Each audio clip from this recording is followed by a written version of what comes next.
junjungan yang lebih baik, yaitu Rasulullah Shallallahu Alaihi Wasallam. Saat ini kita sudah sangat jauh sekali jaraknya dengan beliau. Nah, salah satu cara kita mengenang atau belajar kepada beliau Nabi besar Muhammad SAW adalah dengan mempelajari hadis Nabi Muhammad SAW. Sebelum itu, mari terlebih dahulu kita bacakan surat Fatihah. Pahalanya kita persembahkan untuk Nabi kita Nabi Muhammad SAW dan para keluarganya, para sahabatnya, untuk seluruh umat muslim dimanapun berada, untuk kita semua, keluarga kita, saudara kita, baik yang sudah mendahului kita ataupun yang masih bersama kita, semoga Allah berikan kepada mereka yang terbaik. Ala hadhihi wa ala kulli niyatin shalihah wa nakhussu bi dzikrihi li muallifi hadzal kitab al-Imam An-Nawawi. Lahumul Fatihah. A'udzu billahi minasy syaithanir rajim. Bismillahirrahmanirrahim. Alhamdulillahi rabbil alamin. Ar-Rahmanir Rahim. Maliki yaumiddin. Iyyaka na'budu wa iyyaka nasta'in. Ihdinas siratal mustaqim. Siratal ladzina an'amta 'alaihim ghairil maghdubi 'alaihim waladdallin. Amin. Bismillahirrahmanirrahim. Babu fadlil hubbi fillahi wal hathi 'alaihi wa i'lamir rajuli man yuhibbuhu annahu yuhibbuhu wa madza yaqulu lahu idza a'lamahu. Bab ini berkenaan dengan keutamaan atau keistimewaan mencintai sesuatu karena Allah Subhanahu wa ta'ala. Mencintai dan membenci makhluk semata-mata karena Allah Subhanahu wa ta'ala. Nah, ini dipraktekkan oleh Nabi Muhammad langsung.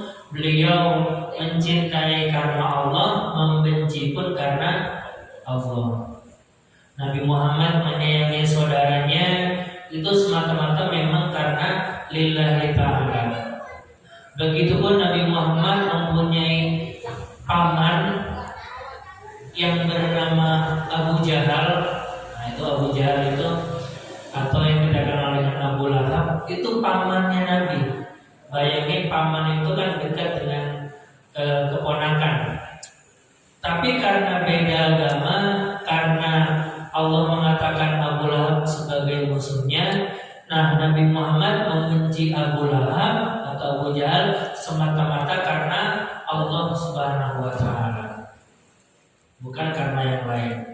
Nah, di sini qala Allah Ta'ala, bismillahirrahmanirrahim, Muhammadur Rasulullah walladzina ma'ahu asyidda'u 'alal kuffari ruhama'u bainahum tarahum ruk'an sujjadan yabtaguna fadlan minallahi wa ridwana simahum fi wujuhihim min atharis sujud.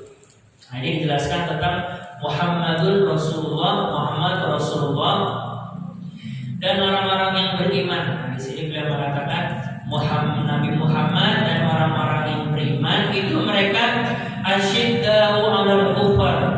Mereka itu tegas dan memusuhi orang-orang kufar atau orang-orang kafir.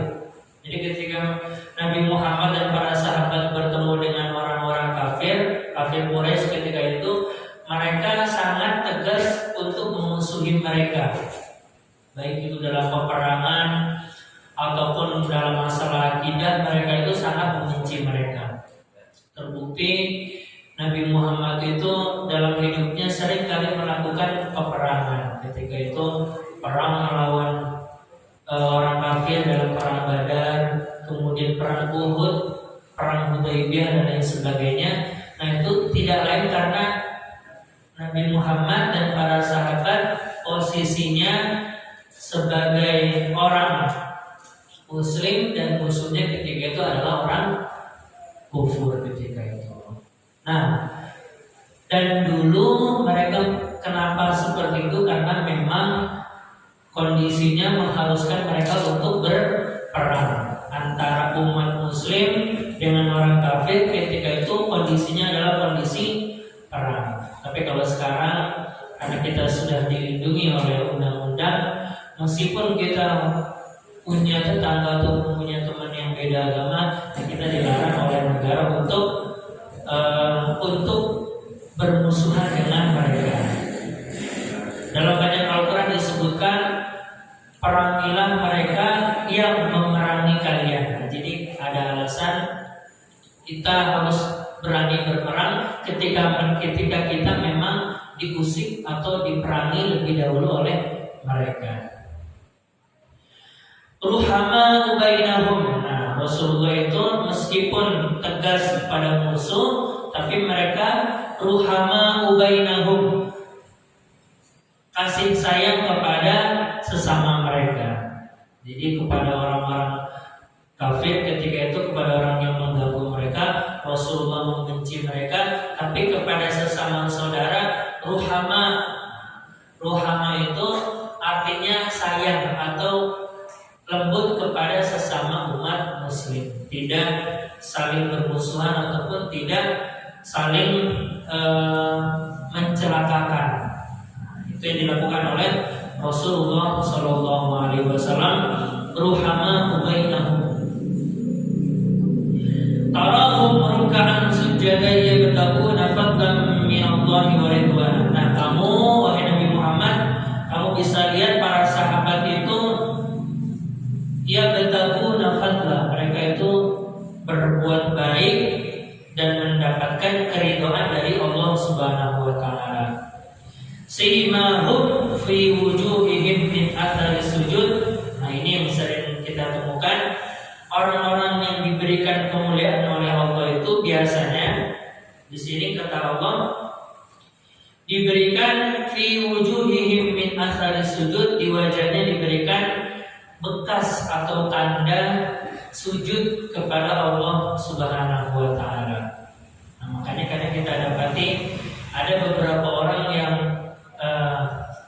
ada bekas sujudnya, yaitu di dahinya mungkin ada hitam-hitam bekas sujud. Nah, ini ada ulama yang mengatakan yang dimaksud dengan bekas sujud itu adalah bentuknya fisik seperti dahi yang menghitam. Ada juga yang mengatakan yang disebut dengan bekas sujud adalah kecerahan wajah. Jadi bagi yang mungkin sering sholat tapi kok dahinya enggak hitam-hitam, tidak perlu bersedih ya, karena ada ulama yang mengatakan ciri orang yang sering bersujud itu ada kala dahinya menghitam, ada kala wajahnya itu cerah, enak dilihat. Nah, itu kira-kira seperti itu yang dijelaskan oleh ulama. Mungkin ini terkait dengan kondisi kulitnya. Nah, kalau misalnya ada kulitnya mungkin tipis ataupun tidak tebal, jadi kalau dia bersujud gampang ketika tergosok gampang menghitam. Tapi ada yang memang dia diciptakan kulitnya itu tahan gosokan, jadi tahan tidak menghitam. Nah, ada ciri-ciri seperti itu. Jadi jangan bersedih ketika kita banyak sujud tapi kok nggak hitam-hitam. Nah, kira-kira seperti itu. Ulama menjelaskan bukti kita banyak sujud ada kalanya berbentuk menghitam dahinya, ada kalanya itu berwujud kecerahan di wajah kita, enak dipandang, sikapnya baik. Nah, bisa jadi itu menjadi tanda kita banyak sujud ketika sholat. Hadirin yang dirahmati Allah Subhanahu wa taala. Nah, itulah ciri atau karakter orang yang beriman. Asyidda'u 'alal kuffari ruhama'u bainahum. Tegas kepada musuh, tegas kepada lawan, tapi sayang kepada sesamanya. Wa an Anas radhiyallahu anhu wa an Anas ibn Malik. Anas bin Malik, sahabat Al-Malik bin Anas itu merupakan tabi'in yang menjadi gurunya Imam Syafi'i, itu Malik bin Anas. Tapi kalau ini Anas bin Malik merupakan pembantu atau khadimu Rasulullah sallallahu alaihi wasallam, pembantunya Nabi Muhammad sallallahu alaihi wasallam. Nah, beliau pernah mendengar Rasulullah sallallahu alaihi wasallam bersabda, "Salatun man kunna fihi wajada bihinna halawatal iman." Ada 3 hal yang di dalamnya itu kalian atau kita akan menemukan nikmatnya beriman. Nikmatnya iman itu seperti apa? Ada 3 hal yang di dalamnya itu terkandung kelezatan beriman. Yang pertama, ayyakunallahu wa rasuluhu ahabba ilaihi mimman siwahuma. Yang pertama, kita bisa menemukan kelezatnya iman dalam hati kita ketika kita menjadikan Allah dan Rasulnya sosok yang paling kita cintai dibanding yang lain. Kita menjadikan Allah, menjadikan Rasulullah sebagai sosok yang paling kita cintai dalam kehidupan kita. Udah itu cukup. Kata Rasulullah, kalau kita sudah mencintai Allah, kemudian kita mencintai Rasulullah, melebihi keduanya, itu akan diberikan halawatul iman, manisnya iman yang ada di dalam hati kita. Nah, ini nanti dampaknya sangat banyak. Kalau kita sudah mencintai Allah, mencintai Rasulullah, itu dampaknya banyak sekali. Ketika kita mungkin di rumah lagi nonton TV, kemudian azan, ada azan, nah kita diuji ketika itu, kita lebih cinta Allah, lebih cinta Rasulullah, atau lebih cinta televisi yang kita tonton. Kalau kita mencintai Allah dan Rasulnya, kita memilih wudhu, kemudian ke masjid.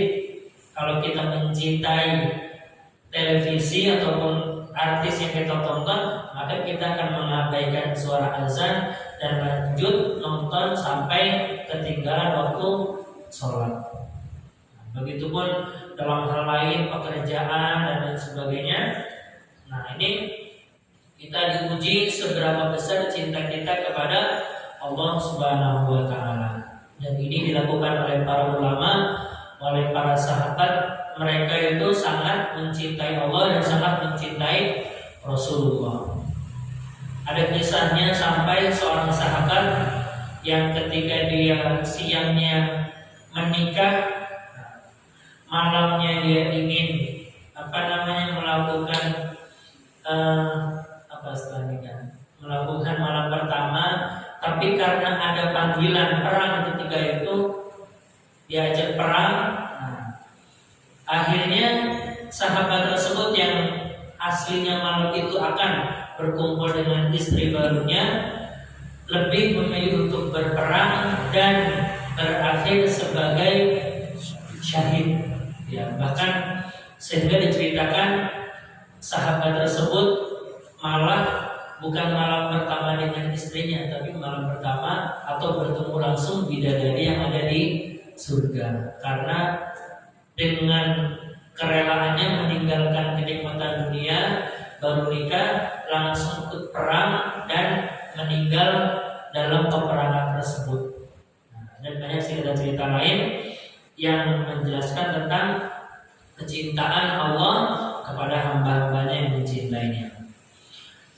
Kemudian yang kedua, wa an yuhibbal mar'a la yuhibbuhu illa lillah. mencintai sesuatu, tidak mencintai seseorang pun kecuali dia mencintai karena Allah Subhanahu wa taala. Dia mencintai perempuan ataupun dia berkawan dengan seorang teman yang akrab, dia melakukan itu semata-mata karena Allah Subhanahu wa taala. Nah, yang seperti ini akan mendapatkan halawatul iman, kelezatan iman kepada Allah Subhanahu wa taala. Kalau orang sudah mencintai karena Allah, membenci karena Allah, nah itu hidupnya akan enak karena standarnya sudah ada. Begitu pasangan kita ataupun teman kita melanggar apa yang dibenci oleh Allah, maka kita tidak akan membenarkannya. Begitupun sebaliknya. Nah, ini yang dilakukan oleh para sahabat, para ulama seperti ini. Dulu mereka para sahabat seperti Sayyidina Abi Bakar, Sayyidina Umar ibn al-Khattab, Utsman bin Affan, Ali bin Abi Thalib dan sebagainya, itu mereka berteman, berkawan semata-mata memang karena lillahi ta'ala. Ya. Bahkan kalau kita mencintai sesuatu bukan karena Allah, nah ini nanti di akhirat akan menjadi kita antara satu dengan yang lainnya, meskipun di dunia itu berkawan ataupun bahkan berpasang-pasangan, itu nanti ketika di hari kiamat kita menemukannya sebagai orang yang bermusuhan. Nah, disebutkan dalam Al-Quran, al-akhillahu yawma idin ba'duhum li ba'din adu illal muttaqin. Orang-orang yang akrab di dunia itu nanti ketika di akhirat saling bermusuhan kecuali mereka dalam keadaan beriman. Nah, jadi yang suami istri di sini kalau memang mau lanjut untuk ketemu di surga nanti, syaratnya adalah dua-duanya sama-sama harus beriman. Nah, makanya kalau kita misalnya nonton film ayat-ayat cinta ketika itu, nah itu salah satunya gara-gara termotivasi ayat ini. Jadi ketika Fahri ingin menikahi siapa itu yang Fahri, Aisyah, satu lagi yang non muslim itu, nah pokoknya satunya non muslim.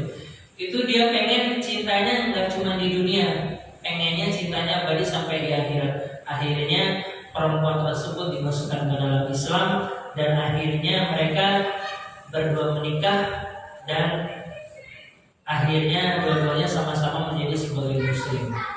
Karena dia tahu ketika di akhirat nanti semua manusia itu bermusuh-musuhan kecuali yang sama-sama beriman kepada Allah Subhanahu wa taala. Kalau nggak beriman, jatuhnya nanti musuhan. Bisa lihat di surat Az-Zukhruf, dan nanti kita kasih tahu lebih lanjut ya. Wa ayyakraha ayyauda fil kufri ba'da an anqadahu Allahu minhu kama yakrahu ayyaqdhifa finnar. Nah, yang ketiga yang akan menemukan lezatnya beriman adalah dia takut kembali ke kufuran sebagaimana ia takut diberikan atau dilemparkan ke dalam api neraka. Dia takut untuk kembali kepada kekufuran sebagaimana dia takut dilempar ke dalam api neraka. Nah, ini sebenarnya menyindir kita yang mungkin dalam beriman itu pelin-pelan atau labil. Sesekali ingin menjadi muslim, sesekali pengen keluar. Nah, ini yang ditegaskan oleh Allah, jangan kembali kepada kekufuran setelah kamu beriman. Alhamdulillah kita semuanya di sini dilahirkan oleh keluarga yang muslim. Jadi kita otomatis dari kecil kita diberikan anugerah, kita dilahirkan dalam keadaan muslim sehingga kita lanjut dewasa menjadi umat muslim. Nah, ini juga terjadi pada masa sahabat. Dahulu mereka ketika Rasulullah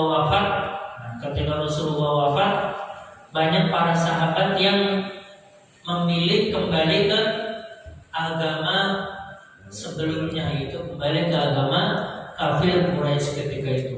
Ketika Rasulullah masih hidup, para sahabat setia, banyak umat muslim yang tunduk kepada Nabi Muhammad. Begitu Nabi Muhammad meninggal, banyak para sahabat yang malah memilih kembali kepada agama mereka sebelumnya.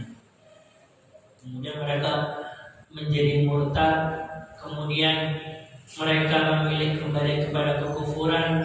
Bahkan mereka itu ada yang hanya pengen sholat tapi nggak mau membayar zakat.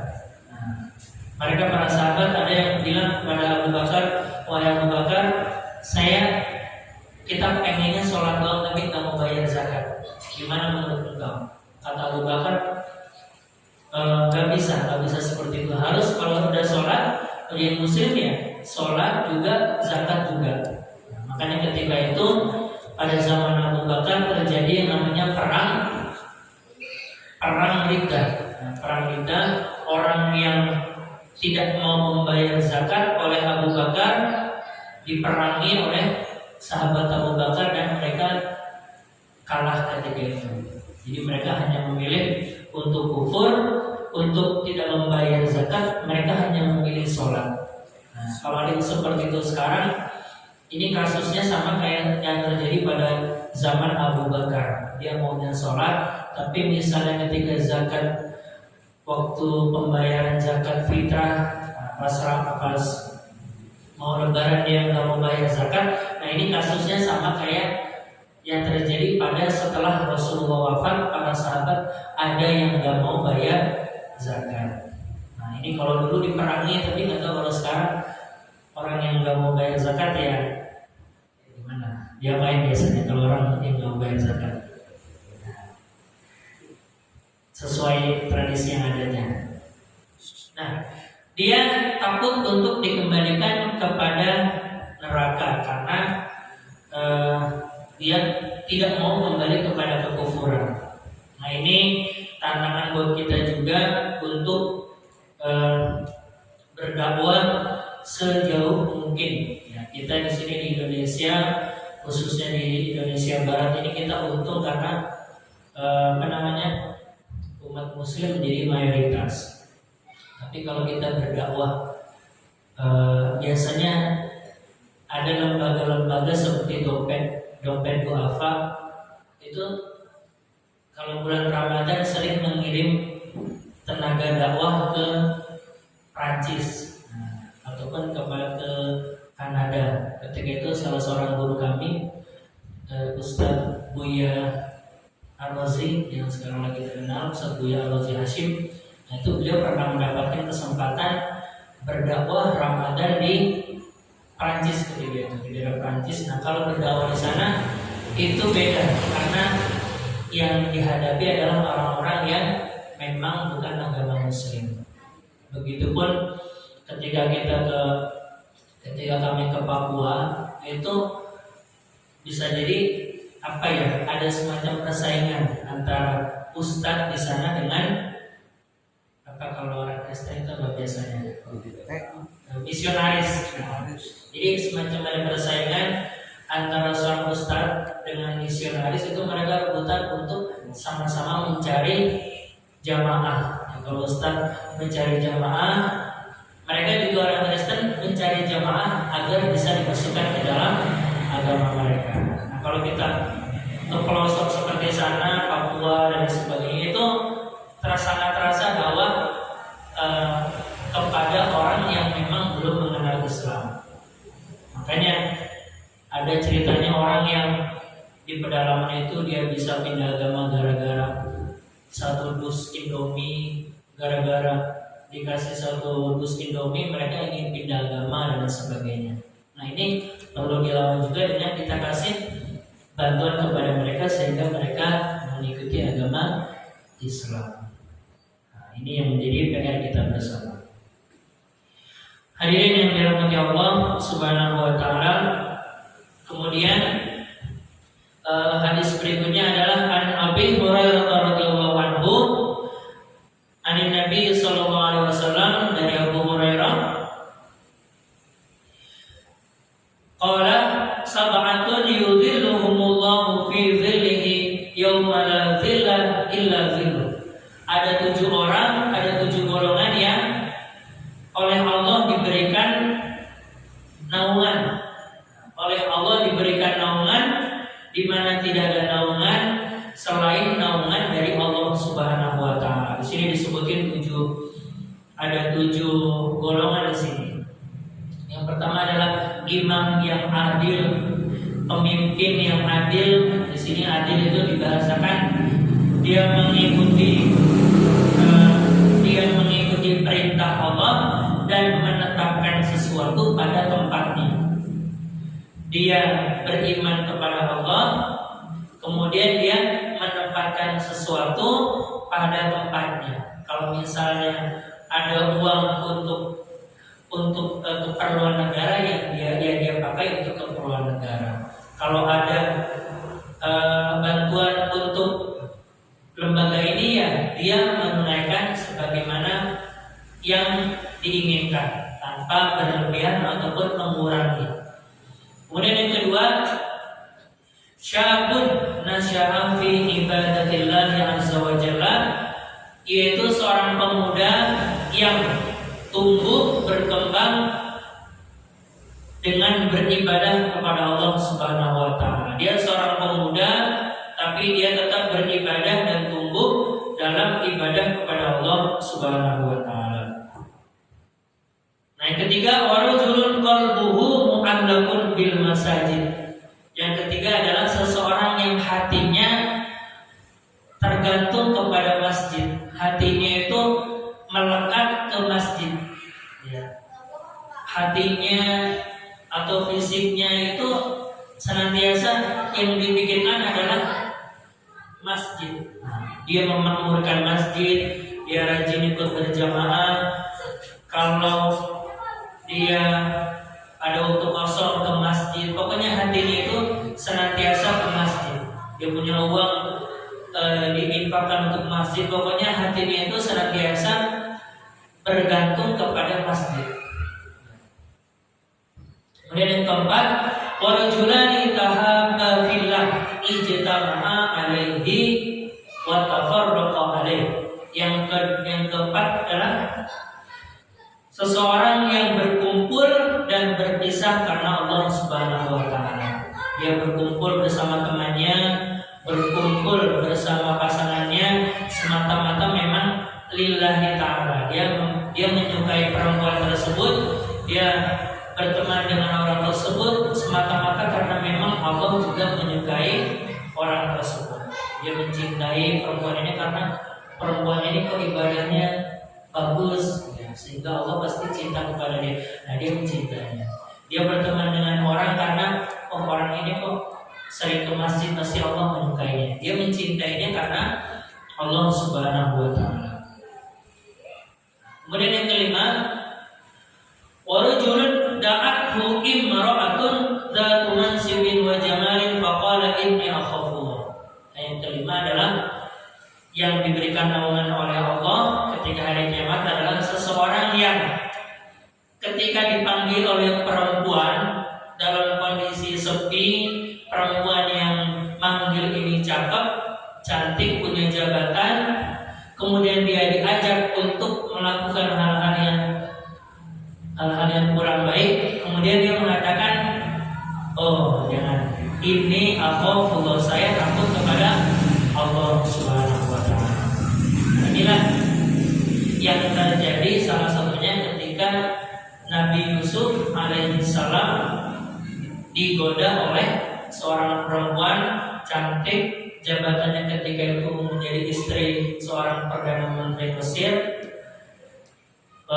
namanya Zulaikha. Ketika Nabi Yusuf digoda di sebuah ruangan oleh perempuan cantik, diajak untuk melakukan hubungan, tapi Nabi Yusuf awalnya, kalau di Al-Quran itu dijelaskan walaqad hamma bihi bihi walaqad hammat bihi wa hamma biha. Nabi Yusuf ini sebagai orang yang normal, ketika diajak oleh Zulaikha, perempuan cantik, untuk melakukan hubungan di luar nikah, Nabi Yusuf juga awalnya pengen. Di Quran dijelaskan walaqad hammat bihi wa hamma biha. Zulaikha pengen untuk berhubungan dengan Nabi Yusuf karena cantik, karena ganteng. Begitu Nabi Yusuf pengen juga berhubungan dengan Zulaikha karena cantik. Tapi kata dalam Al-Quran, Nabi Yusuf teringat kepada Allah dan mengatakan, oh jangan, inni akhafullah, sesungguhnya saya takut kepada Allah Subhanahu wa Ta'ala. Nah, ini kalau bisa dipraktekkan dalam keseharian kita sangat bagus sekali. Ada perempuan yang ngajak untuk bertemu, bahkan kita dipanggil, tapi kita mengatakan, aduh gimana ya, saya nggak enak gitu. Saya nggak enak sama yang ada di atas. Kalau bisa seperti itu, tapi kita berupaya seperti itu. Dan kemudian yang keenam, golongan yang keenam adalah rajulun tasaddaqa bi sadaqatin fa akhfaha hatta la ta'lama shimaluhu ma tunfiqu yaminuhu. Yang keenam, golongan yang diberikan naungan oleh Allah adalah seseorang yang bersedekah pakai tangan kanan, tapi tangan kirinya tidak melihat yang disedekahi. Ya, orang yang bersedekah dengan tangan kanannya, tapi tangan kirinya tidak mengetahui apa yang disedekahkan oleh tangan kanannya. Tangan kirinya tidak mengetahui yang disedekahkan oleh tangan kanannya. Nah, maksudnya adalah dia tidak memamerkannya kepada orang lain. Boro-boro orang lain mengetahui. Ini tangan kirinya aja tidak mengetahui apa yang dia infakkan.